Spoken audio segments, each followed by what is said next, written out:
মাত্র 10 মিনিটের মধ্যে স্টিলের বাটিতে আজকে তোমাদের সাথে আমি মিষ্টি দইয়ের রেসিপি শেয়ার করব। এই দই বানানো কিন্তু খুবই সহজ। একদম অনেকক্ষণ ধরে আমাদেরকে কোনো রকমের দুধ জাল দিতে হবে না বা অনেকক্ষণ ধরে জমিয়ে এই দই বসাতে হবে না। একদম 10 মিনিটের মধ্যে তৈরি হবে এই দই। আর এই দই তুমি যাকেই খাওয়াবে কেউ ধরতে পারবে না যে এটা মাত্র 10 মিনিটের মধ্যে তৈরি হয়ে যাওয়া দই। এই দই বানানোর জন্য না লাগবে কোনো রকমের লিকুইড গরুর দুধ, আর না ঘন্টাকে ঘন্টা জাল দিয়ে ঘন্টাকে ঘন্টা অপেক্ষা করে দই বসাতে হবে। এত সুন্দর দই তৈরি হবে যে মিষ্টির দোকানের থেকেও তুমি ভালো দই বাড়িতে বানিয়ে নিতে পারবে। এই দইয়ের রেসিপি দেখার পরে যদি তুমি এভাবে বানাও তাহলে প্রথমবারেই তুমি একদম পারফেক্ট মিষ্টি দই বাড়িতে বানিয়ে সবাইকে খাওয়াতে পারবে। এত সুন্দর দই যে এর মধ্যে থেকে কিন্তু এক ফোঁটাও জল ছাড়বে না, আর এক চামচে মনে হবে যেন অমৃত সমান দই খাচ্ছ। এখন যখনই মন চাইবে দই খেতে তখনই কিন্তু বাড়িতে খুব সহজেই এই দইটা বানিয়ে নিতে পারবে। আর অতিথি আসার থাকলে সবাইকে কিন্তু এই 10 মিনিটের দই বানিয়ে খাইয়ে সবাইকে তুমি সারপ্রাইজ করতে পারবে। তো চলো, লিকুইড দুধ ছাড়া যে কোনো বাটিতে বা স্টিলের বাটিতে আমি কিভাবে 10 মিনিটের দই বানিয়েছি সেটাই দেখে নেওয়া যাক। এই মিষ্টি দই বানানোর জন্য সবার প্রথমে আমি এখানে নিয়ে নিচ্ছি একটা বাটি। আমি এখানে কাচের বাটি নিয়েছি, তোমরা যে কোনো বাটি নিতে পারো। এবার দই পরিমাণ কতটা বানাবে সেটা নির্ভর করছে তোমাদের উপরে। প্রথমে এখানে আমি একটা মেজারিং কাপে দিয়ে দিচ্ছি 2 কাপ উষ্ণ জল। তোমরা মেজারিং কাপ ছাড়া যে কাপে বানাবে সে কাপ মেপে এখানে 2 কাপ জল নিয়ে নেবে। এটা কিন্তু একদম হালকা উষ্ণ জল, খুব গরম কিন্তু এর মধ্যে দেবে না। এবার যে কাপে আমি জল নিয়েছি ঠিক সেই কাপ মেপে এখানে আমি দিয়ে দিচ্ছি গুঁড়ো দুধ। যে কোনো ব্র্যান্ডের গুঁড়ো দুধ তোমরা এখানে নিতে পারো। চায়ের যে ডেয়ারি মিল্ক হয় সেটা দিয়েও কিন্তু এই দইটা খুব ভালো তৈরি হয়। এবার এই উষ্ণ গরম জলের মধ্যে খুব ভালোভাবে কাঁটা চামচ হোক বা হ্যান্ড হুইস্কার হোক, যেটা তোমাদের সুবিধে সেটা দিয়ে খুব ভালোভাবে প্রথমে এই দুধ জলের সাথে আমাদেরকে গুলে নিতে হবে। তাই জলটা কিন্তু খুব গরম নেবে না, তাহলে কিন্তু দুধগুলো দলা পাকিয়ে যাবে।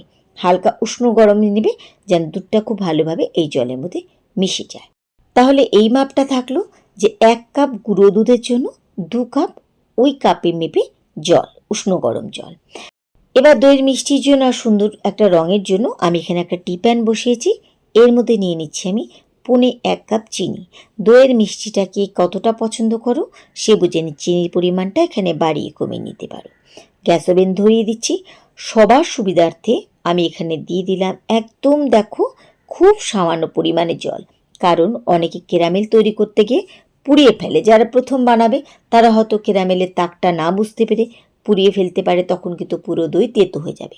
তাই যারা প্রথমবার ক্যারামেল বানাবে ভেবেছো তারা কিন্তু এভাবে বানাবে। একটুখানি জল দিয়ে দিবে, একদম সামান্য পরিমাণে জল।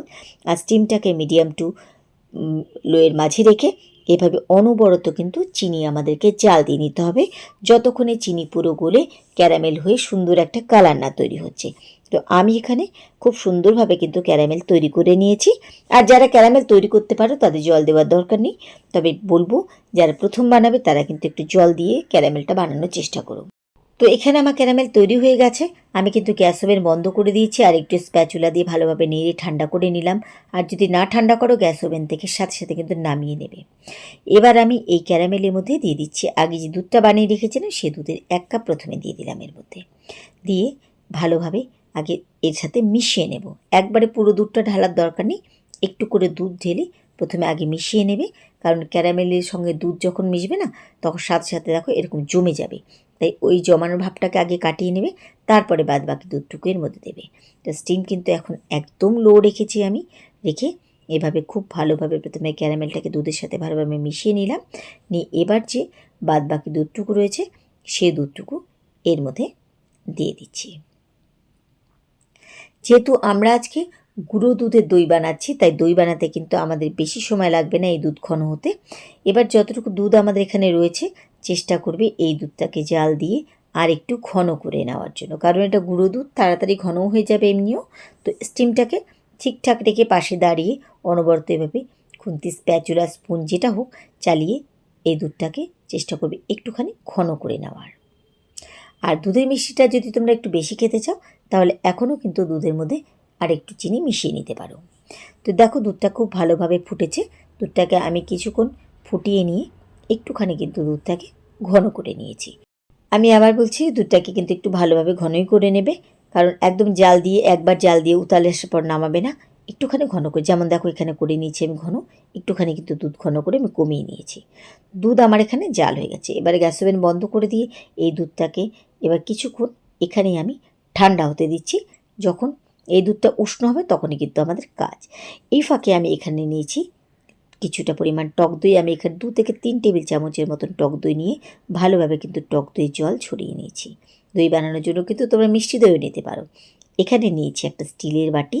তোমরা যে কোনো ধরনের স্টিলের বাটি বা প্লাস্টিকের টিফিন বক্স, যে কোনো পাত্র এখানে নিতে পারো।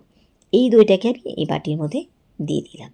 দিয়ে আবারও একটা কাঁটা চামচ দিয়ে খুব ভালোভাবে দইটাকে আমি ফেটিয়ে নিচ্ছি।